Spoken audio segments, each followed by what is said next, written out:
From the land down under, with the rock at its centre, comes the little Aussie watchman. It is time to fight back. It's an all-out war in the US presidential race, allegorically and spiritually speaking. The agendas of the two parties have never been so divergent. The link between good and evil so apparent. The extraordinary amount of censorship and media gaslighting so blatant and in your face. Black made into white, lies spoken as truth, backstabbing aplenty. It would make George Orwell do a backflip in his grave. 1984, eat your heart out. Whichever way it pans out from now on, I do know one thing. It is no time to back out, no time to shrink into the shadows. It is time to rebel against the status quo in the establishment in the spirit realm. While there may be a time to mourn and cry, this ain't it.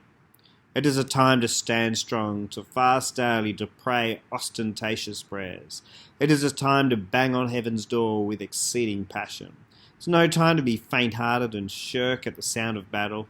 It is time to clothe yourself in fighting armour and cry out to the heavenlies to expose the blatant, in-your-face corruption and widespread gaslighting that the media blares constantly. It was a coup worthy of a type of respect, not an honourable one, but one so cunning and despicable, of a respect at its sheer audaciousness. A coup planned for many months. A coup heralded by Hillary Clinton, that ghost of election past, as she muttered the sentiment, "Whatever happens, Joe, whatever happens, do not concede on the night."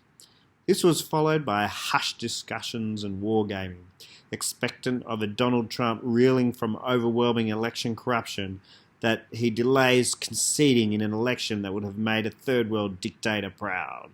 Wargaming that included violence on streets and sending in the military to remove him from office.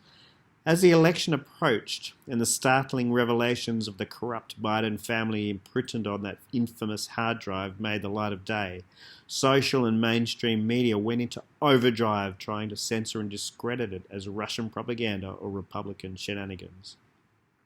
When in fact the only thing worth noting is that the FBI had sat on the hard drive for 12 months without investigating the incriminating contents, and would have remained hidden had it not been for some patriot who leaked it to the press. Still, the gaslighting worked, and many never even heard of its existence. And then came the penultimate day. What was looking like a landslide to Trump was caught midstream. Swing states stopped counting the votes as Trump seemed to forge ahead, heading towards a second term. It was election night where the sheer enormity of corruption became obvious. Hundreds of thousands of votes for Joe Biden found their way into key battleground states.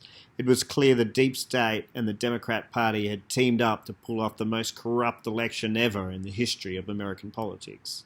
The list of fraudulent means of election tampering are numerous, widespread and pervasive. The clearest were that of tens of thousands of contiguous, i.e. in a row, Joe Biden votes, with no other votes placed for members of the Senate or House, a huge statistical anomaly, comparable to winning the American lottery 10 years in a row. Then there are the voting machine glitches which switch Trump votes to Biden in the tens of thousands, the election software viruses exposed by lawyer Sidney Powell that manipulate the vote count within the counting machines.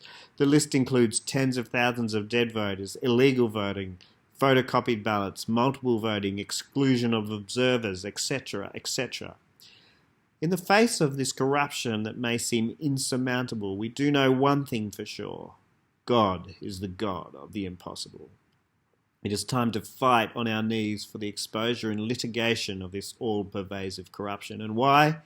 Because the next 4 years of a Trump administration would be instrumental in bringing justice to a perverted intelligence community and legal profession.